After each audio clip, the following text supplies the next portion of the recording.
Hammock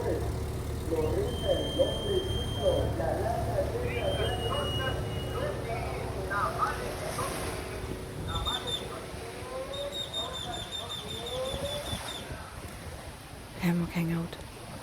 Abhängen, abschalten, auftanken. Buenas, ihr schönen Menschen, und herzlich willkommen zu einer neuen Folge des Hammock Hangouts. Mein Name ist Matt. Schön, dass du wieder dabei bist. Schön, wenn du zum ersten Mal dabei bist. Herzlich willkommen in der Hängematte. Und diese Hängematte ist wieder trocken. Wir haben den Hurricane letzte Woche gut überstanden. Es war auf jeden Fall eine sehr, sehr spannende Erfahrung auf ganz vielen Ebenen. Und wir hatten auch wirklich sehr, sehr viel Glück. Also es war viel milder als erwartet.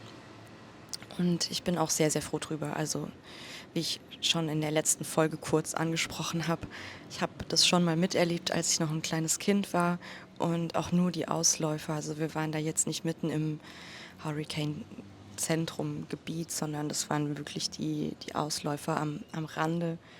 Und selbst das hat mir gereicht, und ich habe es auch jetzt wieder gemerkt. Es ist einfach dieses ganz krasse Gefühl von Machtlosigkeit, sage ich jetzt mal, weil die Natur ist einfach krass. Und wenn das mal losgeht, dann können wir einfach echt wenig tun. Und das ist, ein sehr spannender Prozess gewesen, weil wir natürlich den Hurricane auch beobachtet haben, die ganze Zeit über, von wo er sich gebildet hat. Es war, glaube ich, unterhalb von Barbados. Und der ist dann über 1,5 Wochen da über das Karibische Meer bis nach uns hochgezogen. Und als ich auch gesehen habe, was für Schäden er hinterlassen hat auf den Inseln vor und um bei Barbados beispielsweise, hatte ich schon echt sehr großen Respekt. Und klar, wir sind hier nochmal ein bisschen anders aufgestellt. Also was jetzt auch die Bauweise angeht von den Häusern, und die Menschen hier sind es auch gewohnt. Es passieren ja öfter solche Dinge, dass Hurricanes hier vorbeiflitzen. Der letzte war, glaube ich, vor 4 Jahren, wenn ich es richtig weiß. Zumindest der letzte große. Und es ist aber gleichzeitig auch super spannend zu sehen, wie die Menschen hier damit umgehen. Also klar, es ist ein ganz anderer Umgang damit, wenn du von klein auf gewohnt bist, dass hier regelmäßig Hurricanes vorbeiziehen. Aber es ist einfach auch diese sehr entspannte Art und Lebensweise der Mexikaner, die auch mich beruhigt hat. Das Einzige, was mich beunruhigt hat, um ehrlich zu sein, war, als sie am Abend vorher alle angefangen haben, hier in der Straße ihre Fenster und Türen zuzunageln. Und wir so da saßen und dachten, ja, da hätten wir vielleicht auch drauf kommen können. Aber long story short, wir haben es tatsächlich bei uns nicht gebraucht, weil unsere Fenster an der anderen Seite sind wie alle anderen. Aber es hat uns nichtsdestotrotz auf der Dachterrasse einen Glassichtschutz rausgedrückt. Das war auch kurz nachts ein kleiner Schreck, als diese Quadratmeter große Glasplatte teilweise auf dem Boden zerscheppert ist. Und ja, wir haben wenig geschlafen, viel mitgefiebert und ja, irgendwie halt auch diese Erfahrung mitgenommen, weil trotz allem war es eine sehr schöne Erfahrung auch. Also für mich selber zu merken, dass ich mich halten kann in solchen Situationen, wo ich spüre, da kommen Ängste hoch. Aber auch zu sehen, wie schön Simon und ich als Team funktionieren, wie gut wir vorbereitet waren, an was wir alles gedacht haben. An was wir nicht gedacht haben, waren Kerzen. Also wir saßen wirklich 24 Stunden im Dunkeln. Es war ja auch draußen sehr düster und grau. Und Kerzen haben wir natürlich vergessen gehabt. Wir haben dann so ein paar Geburtstagskerzen noch von Simons Geburtstag vor ein paar Wochen angezündet, aber die sind eher so lang und schmal und dünn. Die haben natürlich nicht so lang gehalten, aber besser als nix. Und das ist halt wirklich auch eine der Sachen, die mir diese Zeit jetzt nochmal gezeigt hat. Die Dankbarkeit für die ganz, ganz kleinen Dinge im Leben. Es ist wirklich, es klingt immer wieder so so romantisiert, sich diese kleinen Sachen so schön zu reden, aber dankbar zu sein für die selbstverständlichsten und banalsten Dinge, ist für mich wirklich einer der Sachen, die mich immer wieder zurückbringt in dieses Leben, in den Moment, in die Ruhe. Als wir da gesessen sind dann am Freitag und wir hatten keinen Strom, kein Internet, haben zwar die Geräte alle aufgeladen, hatten auch Powerbanks und haben Sachen auf Netflix runtergeladen, auf dem iPad. Also wir waren wirklich ausgestattet, aber irgendwann sind die Akkus halt leer gegangen, wenn man die Geräte den ganzen Tag benutzt. Du weißt es ja selber, wie es ist. Dann hält der Akku einfach auch nicht lang und wir haben dann ein bisschen am Laptop auch gearbeitet, was wir eben ohne Internet arbeiten konnten. Aber so nicht kurz was nachgucken zu können, nicht kurz Musik anmachen zu können, weil dann habe ich genau diese Playlist nicht runtergeladen, nicht schnell irgendeine Nachricht schicken können, nicht schnell auf Insta was checken können. Es hat mich selber wieder fasziniert.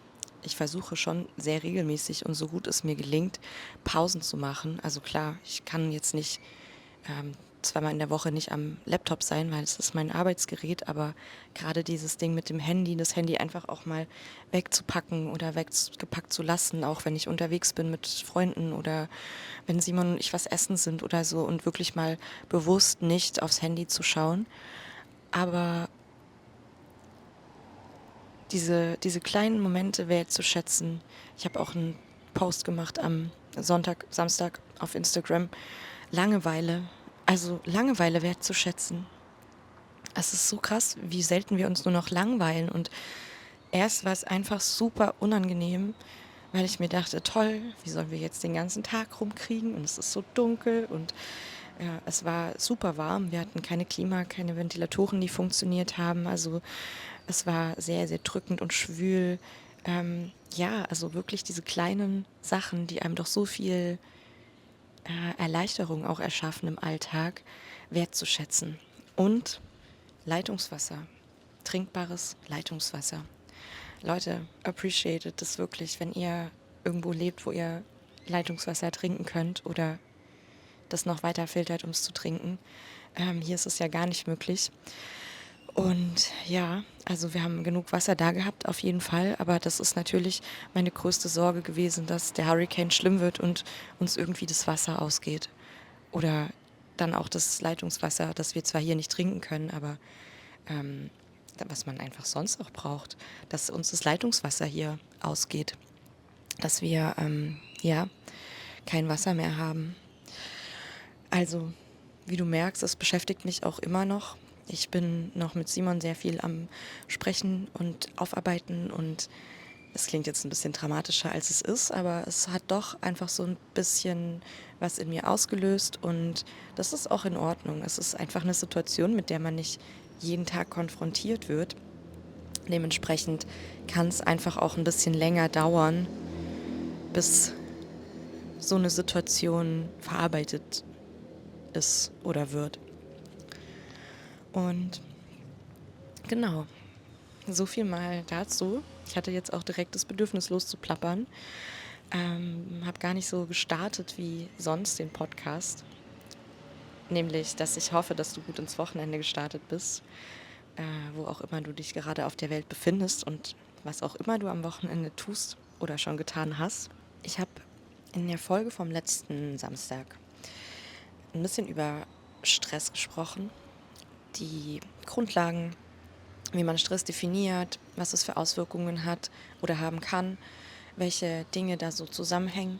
Und ich habe auch gesagt, dass ich da definitiv nochmal tiefer drauf eingehen möchte und werde auf bestimmte Sachen, auch wenn du irgendwie eine Frage dazu hast. Und ich möchte das hier auch an der Stelle nochmal sagen. Es ist mir echt wichtig, wenn du die Folge angehört hast und du das Bedürfnis hast, da irgendwie was nachzufragen oder zu irgendeinem Thema noch mehr Informationen zu bekommen, dann lass es mich bitte wissen. Ich mache das voll gerne. Ich kann das auch in einer kleinen Story auf Instagram machen oder in einem Fragensticker auf Instagram dann diese Fragen schriftlich beantworten. Dann kannst du dir vielleicht auch einen Screenshot machen. Also es ist mir ein sehr, sehr großes Anliegen, dieses Thema auch noch weiter zu vertiefen, weil diese Folge war jetzt so ein bisschen der Anfang von diesem Stressthema, weil das ist so groß und umfassend und es zieht sich durch und in so viele Bereiche des Lebens. Und es ist einfach auch in der Zeit, in der wir leben, in der Gesellschaft, in der wir leben, in dem System, in dem wir leben, ist es einfach ein nicht wegzudenkender und auch sehr beachtlicher Teil, der dazugehört und wie ich es letzte Woche auch schon angesprochen habe, der meiner Meinung nach, das ist aber meine persönliche Meinung, erstmal nicht weniger wird. Und das soll jetzt gar nicht klingen, als ob ich da voll den Teufel an die Wand male, sondern einfach die Herausforderungen, vor die wir gerade auch gesellschaftlich gestellt werden, vor die wir politisch gestellt werden. Die ganze Geschichte mit gesellschaftlichen Veränderungen, mit diesen ganzen Dingen wie jetzt beispielsweise der Hurricane, die Folge sind von Erderwärmung. Das heißt, wir wissen nicht, was da in Zukunft auch vielleicht noch für Dinge kommen. Das sind ja alles Themen und Gedanken und Gefühle, die uns auch stressen können, weil ich verstehe das absolut, es ist manchmal einfach richtig viel. Und wir werden vor nie dagewesene Herausforderungen gestellt. Gerade meine Generation beispielsweise, die jetzt an dem Punkt ist, dass wir Positionen einnehmen in Firmen, um Entscheidungen zu treffen, dass wir selber Familien gründen und die nächste Generation großziehen. Da lastet einfach natürlich ein sehr, sehr großer Druck auch irgendwo auf unseren Schultern, da, ich sag jetzt mal, nicht zu verkacken im wahrsten Sinne des Wortes. Also klar, wir sind nicht dafür zuständig, die Welt zu retten, aber wir wollen es ja auch nicht noch schlimmer machen. Und ich glaube, dass viele von uns den Anspruch haben, einfach einen kleinen Teil dazu beizutragen, die Welt besser zu machen, egal wie das im Einzelnen auch aussehen mag. Und ja, es ist eben sehr, sehr viel, was dann auch zu Stress führen kann oder schon zu Stress geführt hat oder vor allem auch zu nie dagewesenem Stress führt. Und ja, je weiter diese Zeit fortschreitet und je mehr Herausforderungen da auf uns zukommen, desto wichtiger ist es einfach, ein paar Dinge an der Hand zu haben, um sich selber regulieren zu können, um sein Nervensystem regulieren zu können, um auch zu verstehen, wo kommen diese Sachen her. Wir lernen nicht in der Schule, was Stress für Auswirkungen auf unseren Körper hat. Und es ist so, so wichtig, das zu wissen, weil nur wenn ich Dinge weiß, kann ich Dinge verändern. Und nur wenn ich Dinge weiß, dann kann ich sie auch verstehen. Und dann kann ich auch beschließen, ich möchte nichts verändern, mir ist es egal. Und das ist ja auch fein. Jeder von uns kann sein Leben so gestalten, wie er und sie möchte. Und wenn man stressig leben möchte, dann ist das völlig in Ordnung. Aber wenn man das eben nicht möchte, dann möchte ich ein Anlaufpunkt sein, eine Anlaufstelle sein für Menschen, die gerne genau das in ihrem Leben verändern wollen. Und genau, zusammenfassend, wenn du noch Fragen oder irgendwas zum Thema Stress hast, was du wissen möchtest oder was dir unklar ist, wo du mit mir auch vielleicht in die Diskussion gehen möchtest, weil du es ganz anders siehst, dann lass es mich unbedingt wissen. Und ebenfalls in der letzten Folge habe ich was angesprochen, was so ein bisschen, wenn man sich auf den Weg macht, Veränderungen herbeizuführen oder wenn man sich auf den Weg macht, Umstände zu verbessern, dann kann es passieren, dass man über eine Sache stolpert, die höchstwahrscheinlich irgendwann vorkommt.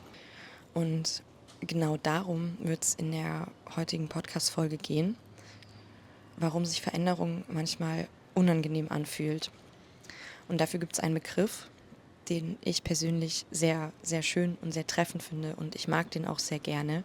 Und dieser Begriff ist Healing Crisis, also die Heilungskrise, wenn man es auf Deutsch übersetzt, oder die Krise während der Heilung. Und als ich über dieses Thema das erste Mal was gehört habe oder als ich das erste Mal diesen Begriff gehört habe, haben sich sehr, sehr viele Dinge in meinem Kopf zusammengesetzt und ich habe mich ein bisschen tiefer auch damit noch beschäftigt und es ist was einfach total krass Sinn macht und was mir enorm geholfen hat, solche Situationen später besser einordnen zu können. Ich habe die Folge ein bisschen aufgebaut, wie auch die letzte Folge, wieder in 3 Teile unterteilt. Es wird aber heute vermutlich ein bisschen schneller gehen als letztes Mal, weil Healing Crisis ist jetzt, da kann man schon auch sehr, sehr viel drüber sprechen, aber jetzt nicht so viel wie über Stress. Genau, und ich möchte einmal ganz kurz so ein bisschen anfangen mit der wissenschaftlichen Erklärung der Healing Crisis. Die gibt es nämlich, was mich ein bisschen überrascht hat, weil ich ehrlich gesagt erstmal dachte, das wäre so ein bisschen aus der spirituellen Welt ein Begriff, um sich was zu erklären, was man nicht erklären kann. Aber es gibt da ganz viel Forschung auch dazu und ähm, das war für mich auch so ein bisschen dieses Ding, okay, krass, das existiert wirklich. Also das ist nicht nur was ich spüre und was vielleicht auch jemand anders gespürt hat, der mir das dann erklären konnte, weil er Worte dafür gefunden hat, sondern das ist was wirklich real ist und auf Nervensystemebene und nervlicher Ebene zu erklären ist. Und mir hat es, wie gesagt, sehr geholfen, weswegen ich das einfach heute gerne mit dir teilen möchte, weil vielleicht hilft es auch dir an irgendeiner Stelle. Oder das nächste Mal, wenn du dich so fühlst, kannst du daran denken und weißt, es ist real, es existiert. Genau. Ganz kurz zur Definition, um das in ein, zwei Sätzen zusammenzufassen. Also die Healing Crisis ist eine Phase, nachdem beispielsweise man angefangen hat, Dinge zu verändern, in der sich körperliche und/oder emotionale Symptome verschlechtern, bevor sie besser werden. Und hier steht jetzt als Beispiel dabei, dass es oft bei der Umsetzung oder oft nach Beginn der Einführung von neuen, in Anführungszeichen oder Klammer, gesunden Gewohnheiten es vorkommen kann. Das bedeutet, wenn ich Dinge in meinem Leben verändere, und jetzt bleiben wir einfach mal bei dem Beispiel, dass man sich neue gesunde Gewohnheiten angewöhnen möchte oder zur Routine machen möchte, dann kann es sein, dass es sich erstmal dumm anfühlt, dass man sich nicht wohlfühlt in der Situation, dass man versucht mit allen Mitteln und allen Erklärungen im Kopf zu prokrastinieren, um diese neue Sache nicht machen zu müssen. Und genau dieses Gefühl, dieser Moment nennt man Healing Crisis, weil man weiß, es ist gut, was man tut und man weiß auch, man sollte sich eigentlich gut dabei fühlen bei dem, was man Gutes tut oder sich Gutes tut, aber man fühlt sich einfach beschissen. Und dieses Phänomen oder diesen Zustand möchte ich dir gerne ein bisschen erklären. Genau, da eben auch diese körperliche Ebene mit reinbringen oder diese neuronale Nervensystemebene mit reinbringen, weil es vor allem daher kommt. Unser Nervensystem füllt einfach eine Schlüsselrolle aus und wir dürfen lernen, die Regulation unseres Nervensystems sehr viel mehr in unseren Alltag zu integrieren. Vor allem, wenn es darum geht, dass wir Stress, Trauma und alles, was damit einhergeht, verändern, bearbeiten möchten. Genau, nochmal ganz kurz zur Wiederholung. Also wir haben es letztes Mal auch schon gesprochen, Sympathikus, der eine Zustand des Nervensystems, Kampf- oder Fluchtmodus, der wird in stressigen Situationen aktiviert. Und ich hatte es letztes Mal schon mal angesprochen, der ist leider in der heutigen Gesellschaft bei den meisten Menschen sehr oft oder sogar dauerhaft aktiviert. Und der Parasympathikus, der Ruhe- und Verdauungsmodus, der aktiviert sich in sicheren und entspannten Situationen. Da haben wir ja auch letzte Woche schon mal kurz drüber gesprochen, was da auch im Körper passiert, wenn zwischen ähm, zwischen diesen beiden Zuständen geswitcht wird. Ich kann da bei Interesse aber auch gerne nochmal in irgendeiner Form einen Post machen oder auch eine extra Folge. Einfach ganz banal, was ist der Sympathikus, was ist der Parasympathikus und da nochmal detaillierter drauf eingehen, wenn es gewünscht sein sollte. Genau.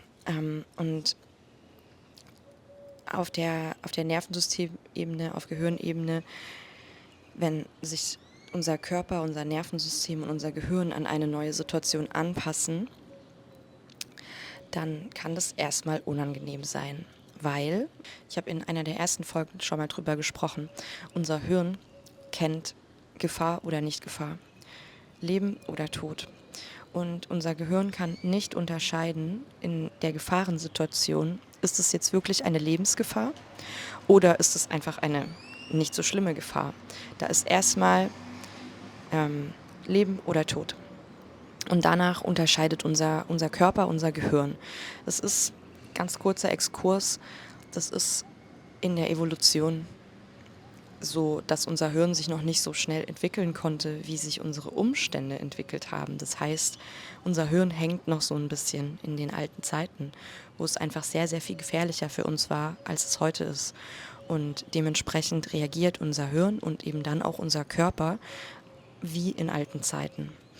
Und man kann schon beobachten, dass sich das verändert, aber bis sich ein Hirn verändert oder in der Tiefe das Hirn verändert, das dauert Generationen, Jahrhunderte, Jahrtausende, ich weiß es nicht, aber lange. Und genau, deswegen ist alles Neue auch erstmal gefährlich. Und das bedeutet, wenn ich jetzt beginne, eine neue Routine zu etablieren und ich tue etwas, das sich neu anfühlt, dann ist in unserem Hirn erstmal Alarm, da ist was Neues, Lebensgefahr, Todesgefahr, was auch immer. Und dementsprechend reagiert der Körper und springt vielleicht vom Parasympathikus in den Sympathikus, weil ihn dieses Neue so sehr stresst, dass er denkt, oh mein Gott, ich muss jetzt hier in den Kampf oder in den Fluchtmodus, weil vielleicht bedroht diese Situation mein Leben. Und mit unserem Verstand können wir dann da aber dagegen arbeiten, also dagegen arbeiten in Anführungszeichen, und sagen halt, stopp, ich weiß, das kann sich jetzt sehr unangenehm anfühlen und ich bin liebevoll zu mir selber. Ich erkenne die Reaktion meines Körpers dankend an, dass er mir signalisiert, hier könnte Gefahr sein, aber ich weiß, es ist keine Gefahr und ich kann jetzt durch dieses unangenehme Unwohlsein, ungut fühlen, was auch immer da bei dir kommen mag in der Situation, ich kann mich da durchleiten. Ich kann mich selber an die Hand nehmen und dieses unangenehme Gefühl aushalten. Und vielleicht ist es 2 Minuten da, vielleicht ist es 5 Minuten da, vielleicht ist es auch die ersten paar Mal da, während du etwas Neues tust. Aber ich kann dir versprechen, es geht weg. Und das, was danach kommt, ist einfach unfassbar schön. Und da würde ich jetzt gerne auf ein Beispiel eingehen, um ein bisschen konkreter zu werden auch, was wahrscheinlich die ein oder andere Person auch kennen wird. Und zwar toxische Beziehungen. Das ist ganz egal, ob das eine Partnerschaft ist, ob das eine Freundschaft ist, ob das eine familiäre Beziehung ist. Es gibt in jeder zwischenmenschlichen Beziehung, gibt es das Risiko oder gibt es das Potenzial, dass diese Beziehung toxisch werden kann oder toxische Dynamiken werden kann oder auch nicht immer toxisch sein muss, aber es kann toxische Phasen geben, wenn auch was auch immer gerade los ist. Und ich würde gerne jetzt einfach mal als sehr plakatives Beispiel die toxische Beziehung auf partnerschaftlicher Ebene nehmen, weil unsere Muster, die wir mitbringen, wie wir aufgewachsen sind, also unsere Bindungsmuster, wie die Bindung zu unseren Eltern war, wie stabil diese Bindung zu unseren Eltern war, das ist was wir in Beziehungen tragen. Vor allem in partnerschaftliche Beziehungen, weil da am allermeisten unsere Bindungsmuster gespiegelt und auch getriggert werden, aber auch das meiste Potenzial zum Wachsen enthalten. Und eine Person, die immer in toxischen Beziehungen war und die von einer in die nächste toxische Beziehung gekommen ist und die irgendwann sagt, hey, ich möchte das nicht mehr, ich merke, da stimmt irgendwas nicht. Und diese Person, die beschäftigt sich dann damit und die kommt dahinter, warum ist es so, was kann ich dagegen tun, wie kann ich Dinge verändern, wie kann ich an mir arbeiten oder was darf ich an mir anschauen, welche Themen darf ich anschauen, dass ich eben nicht wieder in eine toxische Beziehung rutsche. Also man macht sich bewusst, warum suche ich diese Art von Beziehung, was wie gesagt eben damit sehr viel zusammenhängt, wie wir groß geworden und sozialisiert worden sind. Und ich gehe da gleich nochmal auch auf dieses Thema ein, warum das immer wieder passiert, dass Menschen aus einer toxischen Beziehung in die nächste toxische Beziehung geraten. Das hängt da auch alles so ein bisschen mit drin. Aber wenn diese Person jetzt, sagen wir mal, gemerkt hat, was bei ihr persönlich der Grund ist, weshalb sie immer wieder in toxische Beziehungen gelangt ist und diesen Schritt schafft, in eine gesunde Beziehung zu gehen, also eine gesunde Beziehung mit einem anderen Menschen einzugehen, dann ist es sehr oft, dass es sich erstmal richtig seltsam anfühlt. Und dass diese Personen gar nicht, also dass diese Beziehung erstmal sich gar nicht wie eine Beziehung anfühlt, weil so viele Dinge so anders sind. Also die Bandbreite an Sachen, die in toxischen Beziehungen und in gesunden Beziehungen unterschiedlich sind, ist so breit. Das würde wahrscheinlich 3 extra Podcast-Folgen füllen. Aber einfach, um dir klarzumachen, vielleicht warst du selber sogar schon mal in der Situation.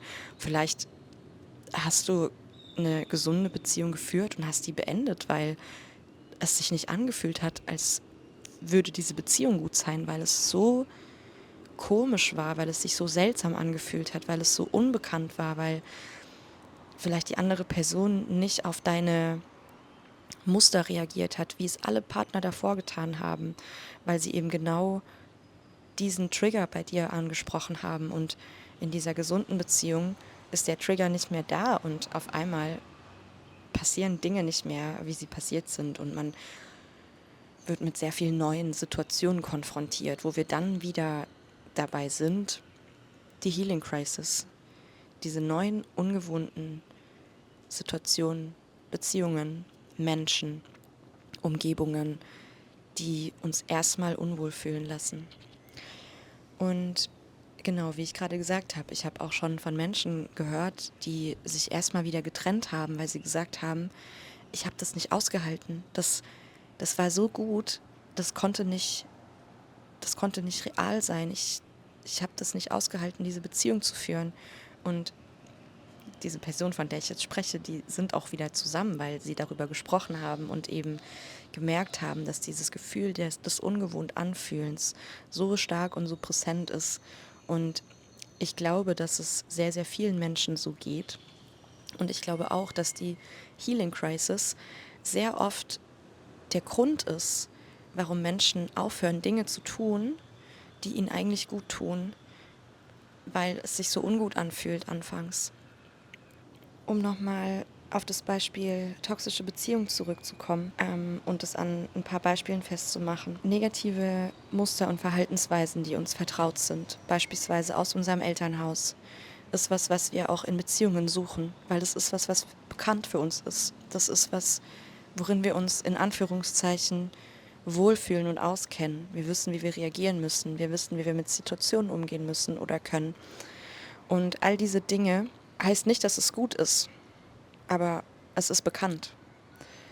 Und dadurch, jetzt beispielsweise, wenn man in einem instabilen Elternhaus aufgewachsen ist, unser Nervensystem passt sich an diesen Stress und diese Instabilität oder Unvorhersehbarkeit an über Dauer.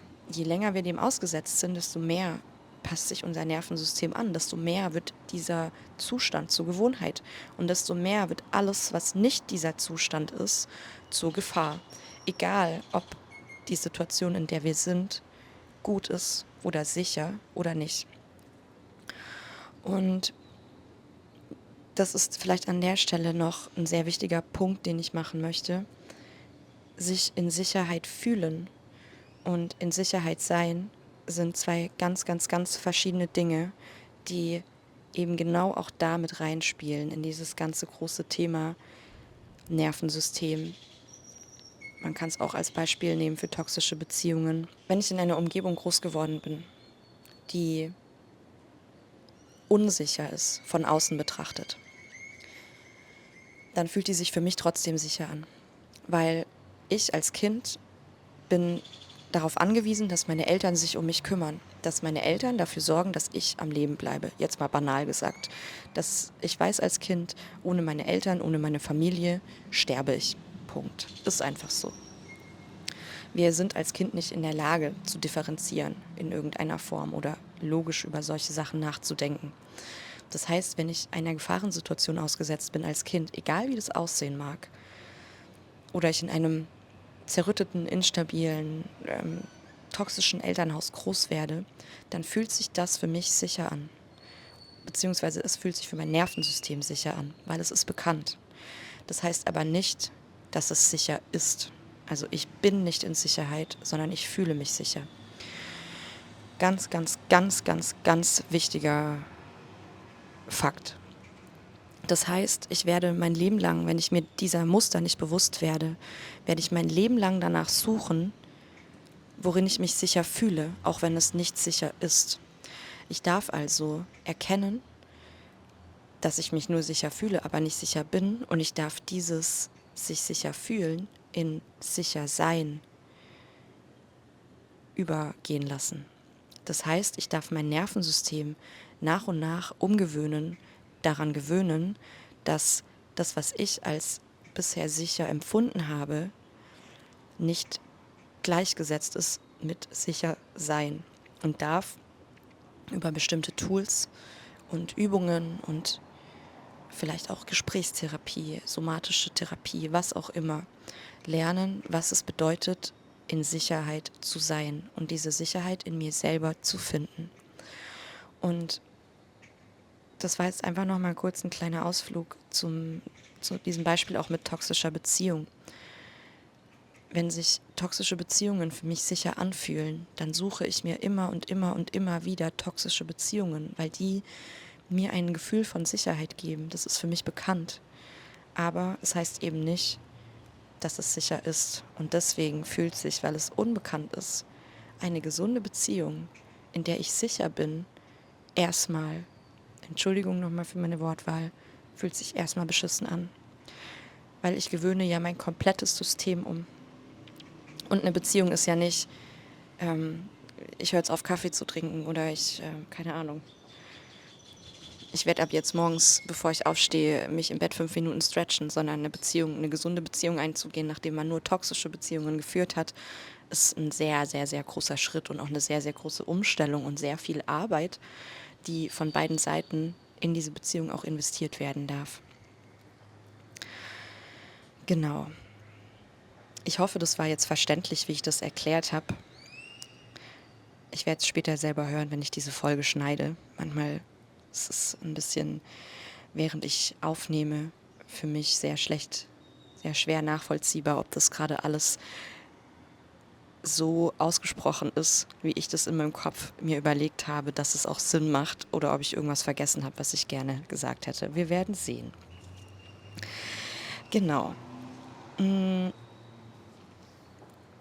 Jetzt noch ganz kurz so ein paar Erklärungsansätze, warum es sich neben dem Nervensystem und diesem in Sicherheit sein und in Sicherheit fühlen und so weiter, warum beispielsweise auch der Übergang zu einer gesunden Beziehung oder ja, bis man sich in dieser gesunden Beziehung wohlfühlt, warum das ein bisschen schwierig sein kann.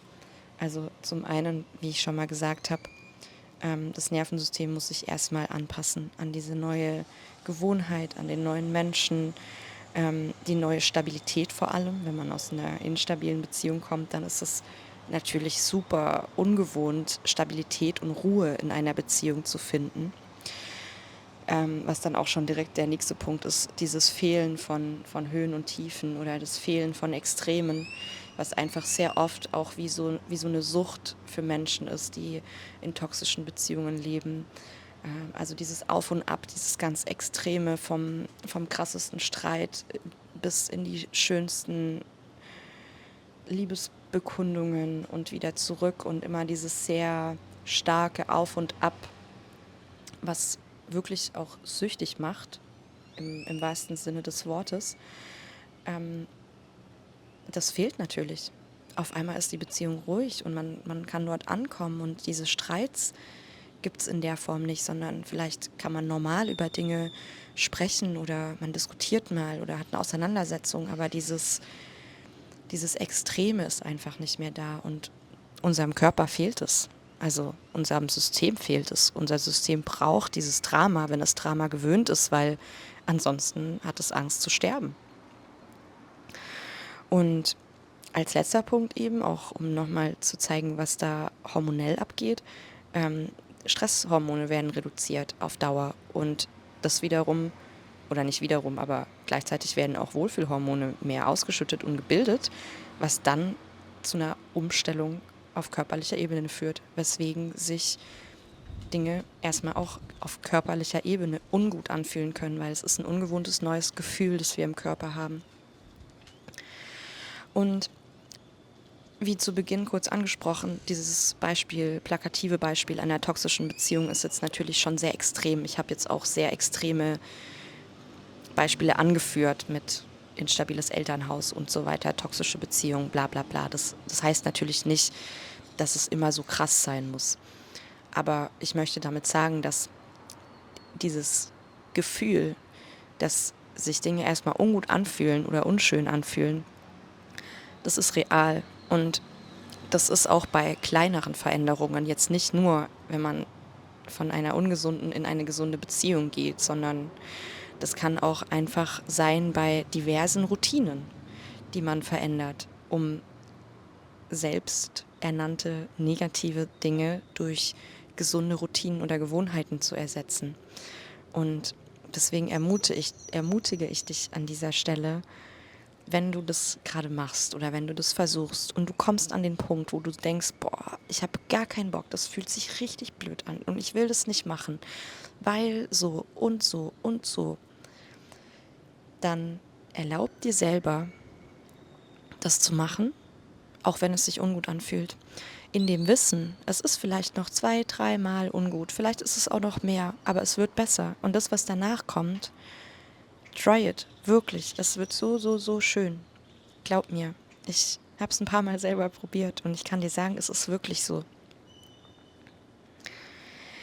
So, jetzt habe ich noch 3 Tipps für dich, außer dir selber zu sagen, dass es völlig normal ist.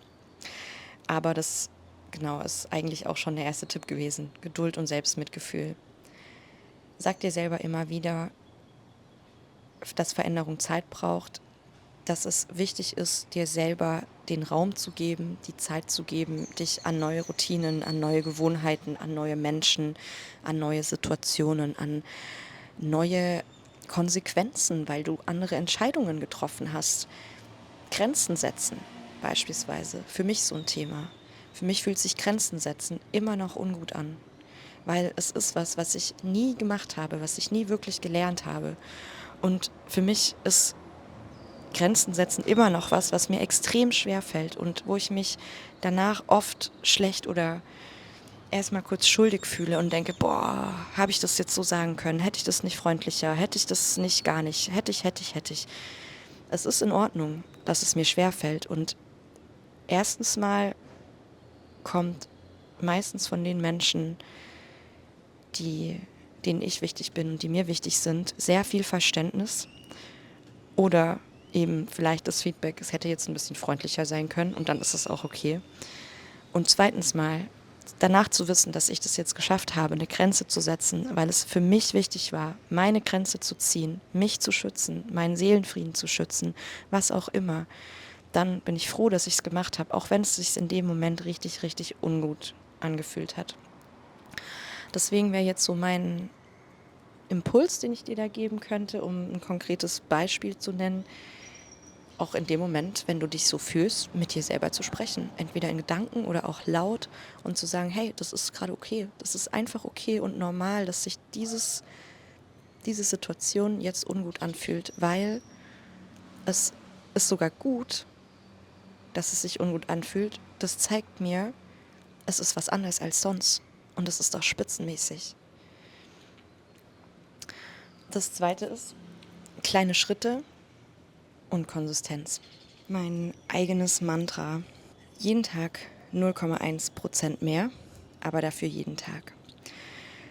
Kleine, konsistente Veränderungen sind sehr viel nachhaltiger und vor allem weniger überwältigend für dich selber, für dein Hirn, für dein System, für alles als eine große Veränderung. Und das ist so ein bisschen wie diese Neujahrsvorsätze, die wir immer haben und an die sich keiner hält und wir wissen es auch alle. Und genau das ist die Erklärung dafür. Das ist die einzige Erklärung, die es dafür gibt, ist, dass die Menschen dann zu viel auf einmal machen und es ihr System überfordert und es sich einfach nicht gut anfühlt, das zu machen. Und dann geht man wieder zurück zum Alten, weil das ist gewohnt, da kenne ich mich aus, da weiß ich, wie es funktioniert.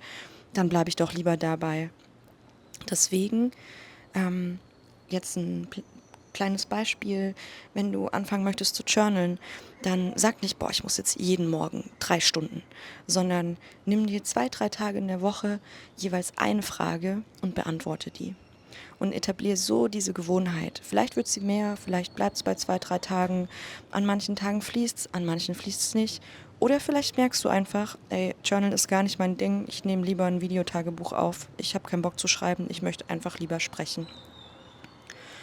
Und der dritte Tipp, den ich jetzt noch an dich habe, ist, such dir Unterstützung in Form von Freunden, Familie, Therapie, irgendwelche Selbsthilfegruppen, Gesprächskreise, was auch immer sich da für dich stimmig anfühlt, wo du Lust hast, vielleicht auch mit jemandem zu sprechen. Und ja, lass dich da einfach ein bisschen auch bestätigen in deinem Prozess.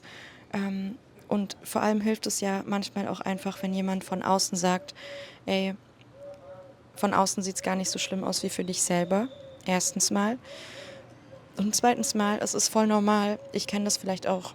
Also sich einfach auszutauschen mit anderen Leuten und von diesen Menschen sich einfach ab und zu auch so ein bisschen das Köpflein streicheln zu lassen. Das darf man ab und zu auch. Jetzt habe ich noch eine Info für dich am Schluss. Meine kleine Überraschungsinfo. Wie lange dauert es, bis wir eine Gewohnheit zur Gewohnheit gemacht haben? Also ich habe da schon ganz viele verschiedene Theorien gehört. 66 Tage, 33 Tage, 90 Tage. Jetzt aus meiner persönlichen Erfahrung, also ich bin schon Team 66 Tage oder mehr. Also ich brauche einige Wiederholungen, bis bei mir es zu einer Routine geworden ist. Aber ich würde das gar nicht so sehr an Tagen festmachen, sondern an Wiederholungen. Und was ich gelernt habe, ist, dass wir als Erwachsener zwischen 2.000 und 3.000 Wiederholungen brauchen, bis es eine Routine ist, egal was. Und Kinder hingegen brauchen aber nur, je nachdem, was es ist und wie alt dieses Kind ist und wie fit, Kinder brauchen zwischen 200 und 600 Wiederholungen, also 200 bis 600 Wiederholungen.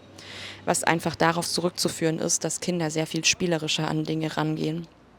Und durch dieses spielerische Rangehen kann unser Hirn sehr viel leichter neue Nervenstränge bilden. Weil das ist ja das, was bei einer Gewohnheit passiert, ist, dass ein Nervenstrang sich bildet und der wird einfach trainiert wie ein Muskel. Es ist sehr einfach.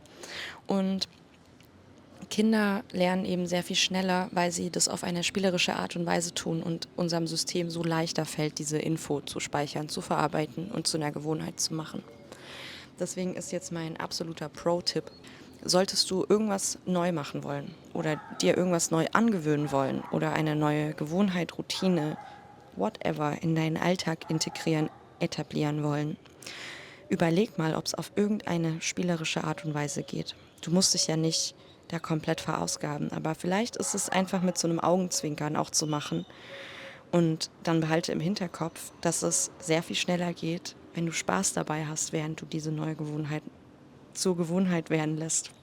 An dieser Stelle möchte ich für heute gerne den Punkt machen und denke, ich habe auch mehr als genug Informationen erzählt, die du jetzt erstmal ein bisschen prozessieren und verarbeiten darfst. Wie immer, wenn du Fragen hast, wenn du Feedback hast, wenn du Wünsche hast, auch Themenwünsche oder sonstige Infos möchtest zu irgendwelchen Sachen, dann melde dich gerne jederzeit bei mir. Ich freue mich über einen YouTube-Kommentar, über einen Daumen hoch, über ein Abo und ich freue mich vor allem über Spotify und Apple Podcast-Bewertungen. Am allermeisten freue ich mich aber einfach darüber, dass du diese Folge hörst, dass du vielleicht für dich ein bisschen was mitnehmen kannst, vielleicht ein bisschen entspannen konntest nebenher und eventuell sogar Spaß hattest. Und mit diesen Worten wünsche ich dir jetzt, wo auch immer du gerade bist, was auch immer du gerade tust, ein wundervolles, entspanntes und schönes Wochenende. Lass es dir gut gehen und bis ganz bald.